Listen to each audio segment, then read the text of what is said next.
It all started with a letter.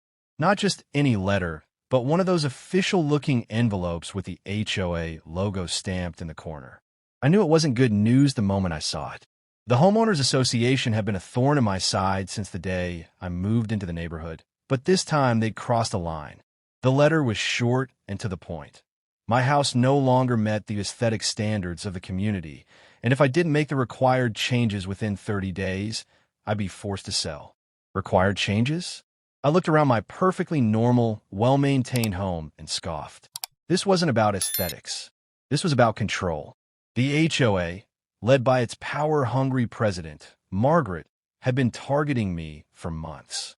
It started with petty fines. My grass was half an inch too long. My mailbox was the wrong shade of gray. My holiday decorations were up a day too long. But this was different. This was personal. I wasn't going to let them push me out of my own home. If they wanted a fight, they were about to get one. I spent the next few days researching everything I could about the HOA's bylaws, local property laws, and anything else that might help me. That's when I stumbled across something interesting. The HOA was struggling financially. They'd been dipping into reserve funds to cover their expenses, and their budget was a mess. If I could find a way to exploit that weakness, I might just have a chance. But I needed a plan, a big one. And that's when the idea hit me. What if I didn't just fight the HOA? What if I took it over? It sounded crazy, but the more I thought about it, the more it made sense. If I could buy enough properties in the neighborhood, I could gain control of the HOA board and dismantle it from the inside. It was a long shot, but it was the only shot I had. The first step was to get my hands on some cash. I wasn't exactly rolling in money, but I had a few assets I could liquidate. I sold my car, cashed in some investments, and even took out a loan against my 401k. It wasn't enough to buy the whole neighborhood, but it was a start. Next, I needed to find properties that were for sale. Luckily, the neighborhood had been going through a bit of a slump. A few homes were already on the market, and I had a feeling more would follow once word got out about the HOA's latest power trip. I started making offers, lowballing at first, but I was prepared to go higher if I had to. To my surprise, the first few sellers were eager to get out. They'd had enough of the HOA's nonsense and were happy to take whatever they could get. Within a few weeks, I owned 3 houses. It wasn't enough to take control, but it was a start. Meanwhile, Margaret and the HOA were breathing down my neck. The 30-day deadline was approaching, and they weren't backing down. I tried to reason with them, pointing out that my house was in perfect condition and that their demands were unreasonable. But they didn't care. They had the power, and they were determined to use it. That's when I decided to play dirty.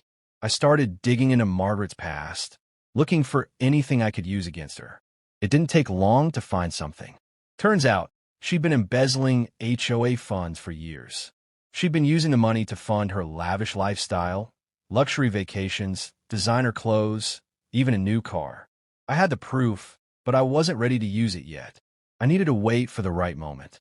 The day before the deadline, I called an emergency meeting of the HOA board. I didn't have the authority to do that, but I didn't care. I needed to confront Margaret in front of the other board members. When the meeting started, I laid it all out. I told them about the financial mismanagement, the embezzlement, and the lies. At first, they didn't believe me. But when I showed them the evidence, their faces turned pale. Margaret tried to deny it, but the damage was done. The other board members were furious. They'd trusted her, and she'd betrayed them. By the end of the meeting, Margaret was forced to resign, and the board agreed to drop their demands against me. It was a victory, but it wasn't enough. I wasn't done yet. With Margaret out of the picture, the HOA was in disarray. The remaining board members were scrambling to figure out what to do next, and I saw my opportunity. I called another meeting, this time as a homeowner with a vested interest in the neighborhood's future. I proposed a new vision for the HOA, one that focused on community, not control. I talked about lowering fees, reducing unnecessary regulations, and creating a more inclusive environment. To my surprise, the board was receptive. They were tired of the constant drama and infighting, and they were ready for a change. I didn't tell them about my ultimate plan, of course. They didn't need to know that I was still buying up properties, slowly but surely gaining control. Over the next few months, I continued to expand my real estate portfolio. Every time a house went up for sale, I was there with an offer. Some sellers were hesitant at first, but I always found a way to convince them. I talk about the neighborhood's potential, the improvements I wanted to make, and the bright future ahead. And it worked. By the end of the year, I owned nearly a third of the homes in the neighborhood. It was enough to give me significant influence, but I needed more. I needed a majority. That's when I decided to take things to the next level. I started reaching out to other homeowners, offering to buy their properties at above market prices. Some were skeptical, but most were eager to cash in. The HOA's reputation had taken a nosedive, and people were looking for a way out. I even managed to convince a few longtime residents to sell by promising them a stake in the neighborhood's future. It was a risky move, but it paid off. Within 6 months, I owned over half of the homes in the neighborhood. I was now the majority stakeholder, and that gave me the power to make real changes. The first thing I did was call a vote to dissolve the HOA. It was a bold move, but I knew it was the only way to truly free the neighborhood from its grip. The vote was unanimous. The other homeowners were just as fed up as I was, and they were ready for a fresh start. With the HOA gone, I began implementing my vision for the neighborhood. I lowered property taxes, eliminated unnecessary fees, and created a new community board that focused on collaboration rather than control. It wasn't easy. There were still a few holdouts who resisted change, but overall, the response was overwhelmingly positive. But my work wasn't done yet. I want to make sure the neighborhood stayed on the right track, so I started investing in improvements. I repaved the roads, planted trees, and even built a community center where residents could gather and connect. I also made sure to keep the lines of communication open, holding regular meetings to hear feedback and address concerns. It was a lot of work, but it was worth it. The neighborhood was thriving in a way it never had before. Of course, not everyone was happy. Margaret, now living in a nearby town, was furious. She'd lost her power, her influence, and her reputation, and she wasn't about to let it go. She started spreading rumors about me, claiming that I was just another power-hungry tyrant in disguise. But her words fell on deaf ears. The residents had seen the positive changes I'd made, and they weren't about to let her poison the well. As for me, I was finally at peace. I'd started this journey to save my own home, but in the process, I'd save an entire neighborhood. It wasn't just about winning. It was about creating a better future for everyone. And as I stood in my backyard, looking out at the thriving community I'd helped build, I knew I'd made the right choice. Just when I thought things couldn't get any better, a new opportunity presented itself. A large plot of land on the edge of the neighborhood went up for sale. It was a prime piece of real estate, perfect for development. I knew that if I could acquire it, I could take the neighborhood to the next level. But there was a catch. The price was steep, and I wasn't the only one interested. A big developer had their eye on it, and they were prepared to pay top dollar. I couldn't let that happen. If they got their hands on that land, they'd turn it into a sprawling commercial complex, complete with traffic, noise, and all the other headaches that came with it. I had to act fast. I called an emergency meeting with the community board to discuss the situation. I laid out my plan. We'd pool our resources to buy the land and turn it into something that would benefit the entire neighborhood. I proposed a mixed-use development, part park, part community garden, and part small business hub. It was ambitious, but I knew it was the right move. The board was hesitant at first. After all, it was a big financial risk, but I managed to convince them. We put together a proposal and made an offer. The waiting was agonizing. Days turned into weeks, and I started to lose hope. But then, just when I thought all was lost, we got the call. Our offer had been accepted. The land was ours. The neighborhood erupted in celebration. It was a huge win, not just for me, but for everyone. We'd taken control of our future, and we were going to make the most of it. Construction began almost immediately. I hired the best architects and contractors I could find, and together, we brought the vision to life. The park was the first to be completed, and it quickly became the heart of the neighborhood. Families gathered there for picnics, kids played on the playground, and couples strolled along the walking paths. The community garden was next, providing fresh produce for residents and a space for people to connect with nature. Finally, the small business hub opened its doors, offering a place for local entrepreneurs to set up shop. It was everything I'd hoped for and more. But with success came new challenges. The big developer who'd lost out on the land wasn't happy, and they weren't about to let it go. They started spreading rumors, claiming that our development was a scam and that I was using it to line my own pockets. They even tried to sue us, alleging that we'd violated zoning laws. It was a baseless claim, but it was enough to cause some tension in the neighborhood. A few residents started to doubt me, wondering if I really had their best interests at heart. I knew I had to address the situation head-on.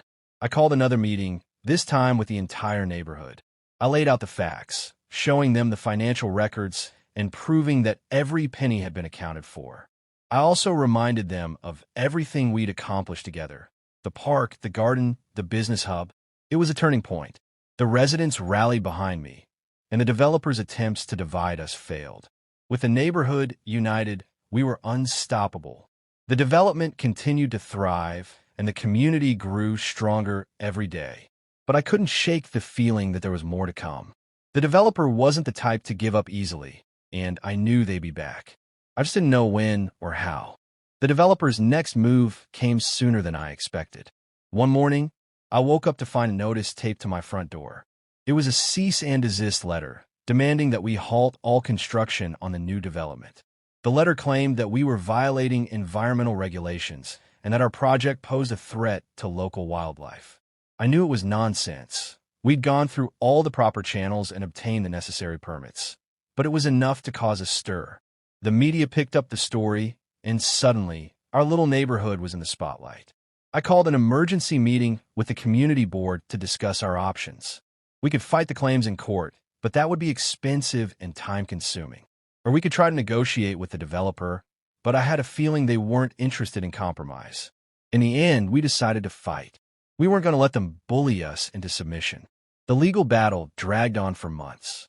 The developer threw everything they had at us: lawsuits, negative press, even protests staged by paid actors.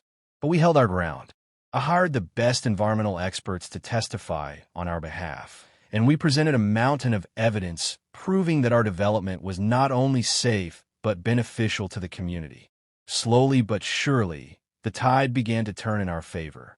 Meanwhile, the neighborhood continued to thrive. The park was busier than ever. The community garden was producing record amounts of fresh produce, and the small business hub was buzzing with activity. The residents were more united than ever, and their support gave me the strength to keep fighting. Finally, after what felt like an eternity, the court ruled in our favor. The developer's claims were dismissed, and we were free to continue with our project. It was a huge victory, but it came at a cost. The legal fees had drained our resources, and we were running out of money to complete the development. I knew I had to find a solution, and fast. That's when I had an idea. I reached out to a few local investors, pitching the development as a model for sustainable, community-driven growth. To my surprise, they were interested.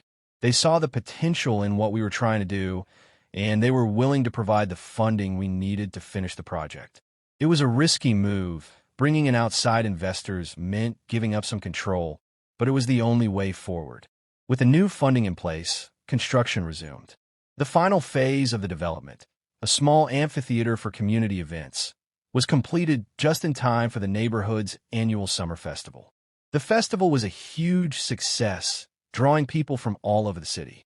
It was a celebration of everything we'd accomplished and a reminder of what we could achieve when we worked together. But even as I stood on the stage, looking out at the smiling faces of my neighbors, I couldn't shake the feeling that the fight wasn't over. The developer had lost this round, but I knew they weren't done.